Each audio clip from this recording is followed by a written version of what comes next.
Hey everyone, it's Anthony Allen Ramos. Okay, so are you as obsessed with Abbott Elementary as I am? Well, the show every week is in season 2 and it's dazzling and making us all laugh. I'm so excited for the show. It's getting all the Emmy awards now. And listen, today I'm so excited to be chatting with Brittani Nichols, who is a writer and producer on the show. How are you? Good. How are you? Good. This show, it's like literally like my weekly dose of joy, laugh. It's like what we all need right now. The show is, getting all the awards now, but is it as fun for you as I imagine that it is? Yes. Short answer, yes. It is a joy to be in that room and on set with those performers and around those very, very cute children. Yeah, listen though, it is so much joy, but I know for you, it's gotta feel so good because I know, with network TV, you were saying, I read that you said, you didn't think there was really a place for you as a Black queer woman, and here you are. Tell me more about that and how you kind of, you changed that feeling now that you're a part of this series. Yeah, I got into television writing because of shows that were on the networks, on ABC, on NBC. And, over the years, I think as people have not been watching those shows as much, that I was one of those people as well. And I think it was because the space felt like it wasn't keeping up with the rest of television. It wasn't keeping up with the streamers as far as like diversity goes. And so I just sort of moved away from it. And yeah, Abbott has felt like it's welcoming me back. And it's nice that it's welcoming me back via a job, but also just welcoming me back as a viewer. Like Abbott is a show that I would have loved growing up, and it's a show that I love, even though I write on it. I'm surprised by the performances and seeing the episodes like in their full form. It's a joy for me to watch along with other folks as well. Yeah, and I totally understand what you're saying, because the impact of what, of growing up, if we could have seen ourselves represented, and that's really what we do so much at GLAAD, is that's why we say like shows like this are important. It's, it's representation matters, obviously. For you as someone, what would it have meant to you to been able as a kid to see something like Abbott Elementary that is, a Black cast, there's queer storylines, there's so many laughs, but it would have been so impactful, I would imagine, for you to have had that. Yeah, I think the idea of being a television writer maybe would have come to me sooner. I think I would have been more invested in the show. And I think what happens when you're invested in the show is you want to know about everyone that's involved with it. You want to know about the writers and the producers and more about the cast and how the cast got to be where they were.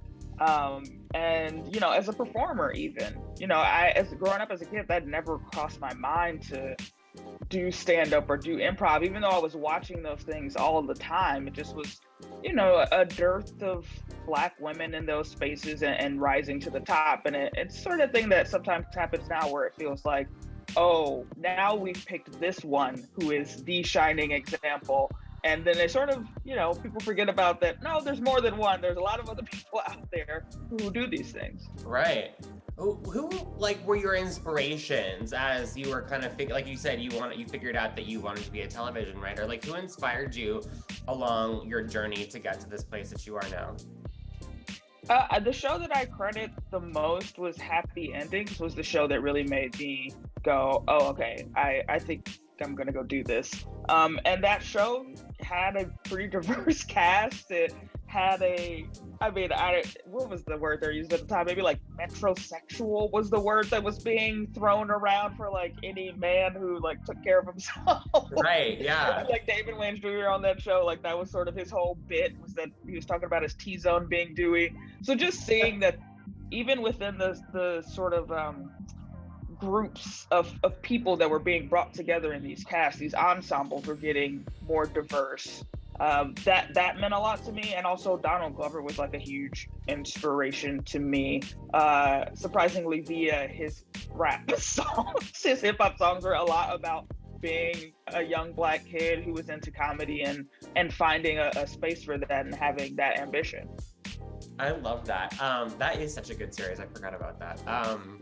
With this show, I know you're buds with Quinta, obviously. Do you find that as a writer and a producer that you are welcome and encouraged to kind of bring your own experience as a Black queer woman to the table and kind of, inject that into these storylines as well?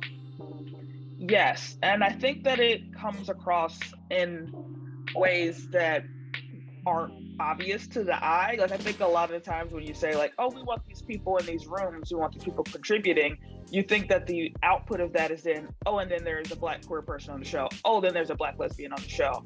And I don't think that it's just about that. I think it's about, weaving in themes and values that are very important, I think, to the LGBTQ community, to the Black queer community, things like community care, things like chosen family, like those are the things that I think are finding their way into the show. And you wouldn't necessarily look at that and go like, oh, that's what you get when you diversify rooms. But I think it is one of the things that you get. And I hope it's one of the things that people value is just the viewpoint in addition to, sort of visual signifiers that come across sometimes. Absolutely. No, and I love that. And I was, and it is, even though it's not so blatant, like you said, it's nice to know that you're able to have that influence, because I still think, even you talking to me today and being more visible, like there are so many conversations that still need to happen when it comes to Black communities and LGBTQ people. There's still a lot of stereotype, stigma. I mean, how important is it for you to kind of just, be a part of changing that narrative?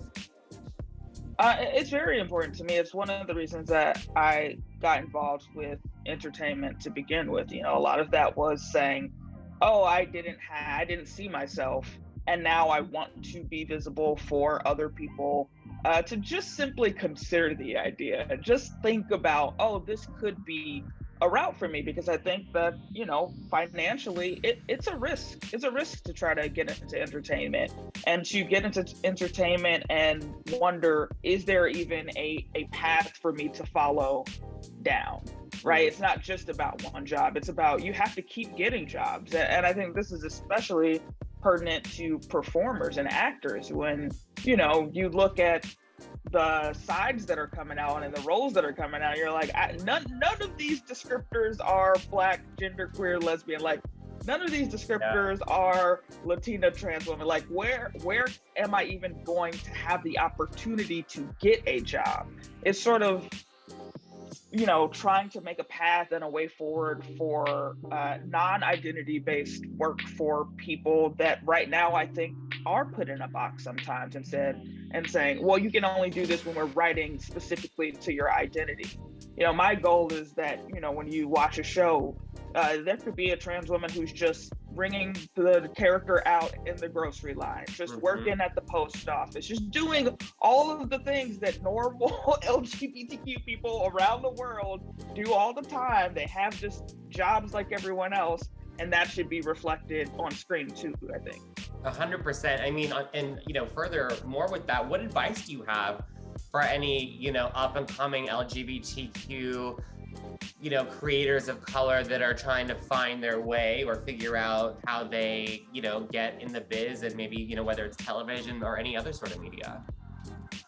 I think finding your voice is really important, and not letting anyone else dictate to you what your voice is or should be. I think there's a lot of, people want to lean into sort of the trauma of our identities and pushing back against that, saying, I have a voice outside of that. That is not the entirety of my experience. And being able to figure out what that is for yourself, and also being fans of the people that you're coming up with. I in the position that I'm in because of that, I think it due in large part to genuinely being fans and staying in touch and keeping people around that are fans of mine. It's about finding community no matter where you go. And in entertainment, it's the same. I love that. I mean, speaking of fans, Cheryl Lee Ralph has been so wonderful to GLAAD throughout the years, the icon, the ally. I mean, what was it like to see her just get up on that stage and finally have the Academy say, you know what, you should be up here, you deserve it, you're an Emmy-award winner? Very emotionally moving. I mean, I cry all the time, but that one was really a surprise because it was towards the beginning of the show. And I think we all just were so nervous and still just fidgeting with our snacks. And then all of a sudden it was a show and all of a sudden she was winning. And I mean, I don't know if you could tell from home, but like in the space, she got like 4 standing ovations or something like that. It was like really absurd. I don't think I've ever seen anyone get that many standing ovations. And it was really special to be in the room with someone winning and everyone was on their side. It was just this feeling of just like everyone knows about her or has come in contact with her because she's been around for so long and knows that she does things like support GLAAD and has been a real ally to so many different groups of people for the entirety of her career, I think. Yeah, I mean, she's done so much work for people living with HIV and AIDS, the Black community specifically. You know, she's just so wonderful. What was it like the first day back on the set? I mean, and obviously, you know, that wasn't the only Emmy win for the show, but that was such a moment. What was it like the next day or whatever the next day was you were on set together? It was fun. It was nice because, you know, we got a lot of people were able to go to the awards themselves. Like we worked really hard to try to get a lot of people just able to be there on the night. And it was nice to go and then be able to celebrate with, you know, the people that are working in the office, everyone that's on the crew. It was nice being able for us to go up to people and say, you know, congratulations, like really making sure that everyone felt ownership over this and like they were a part of it because they are a huge part. And, you know, there are so many parts of the team, players on the team that never get their time to shine, you know, and people don't get those moments. And so it's really important, I think, for all of us to just like take a moment to collectively celebrate and recognize folks. I love that. So good to hear that. Episode 4 of this season, one of my faves, The Principal's Office. I was dying laughing over just the whole dynamic with the cooking and the sister. It's so good. What can you tell us about what's ahead? Because, like, you know, we're still at the beginning of the season. We've got a lot to go. Where can you know, what's ahead? Give us a little tidbit. Yes.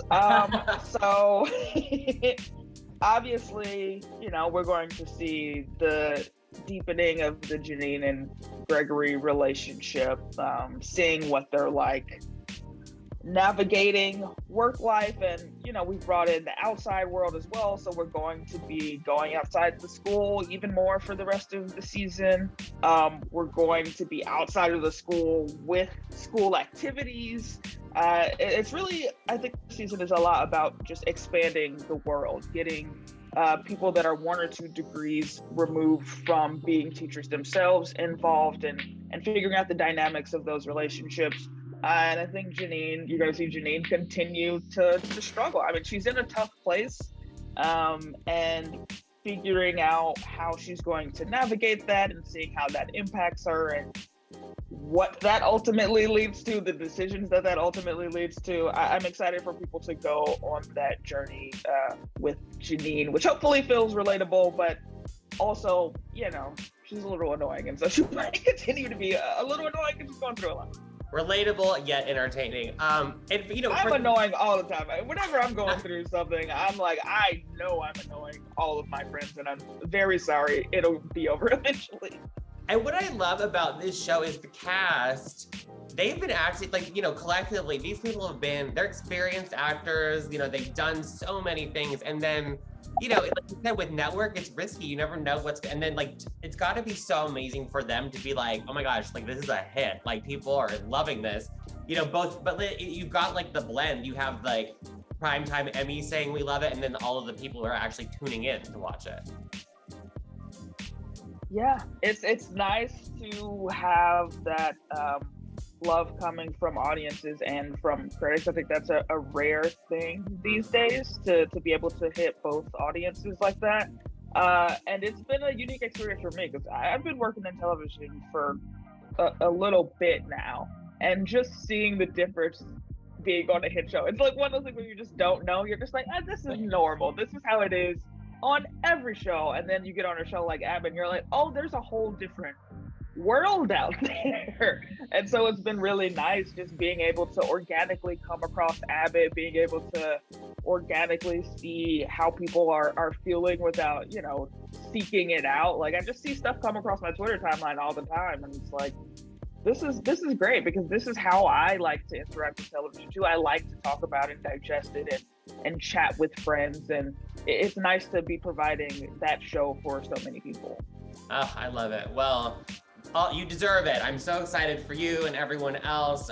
Listen, everyone, make sure you tune in Wednesday nights at 9 on ABC. Abbott Elementary season 2 is happening right now. But Brittani, it's so nice to meet you. Congrats. And yeah, I can't wait to see how the rest of the season goes. Oh, nice to meet you too. Thanks so much for having me.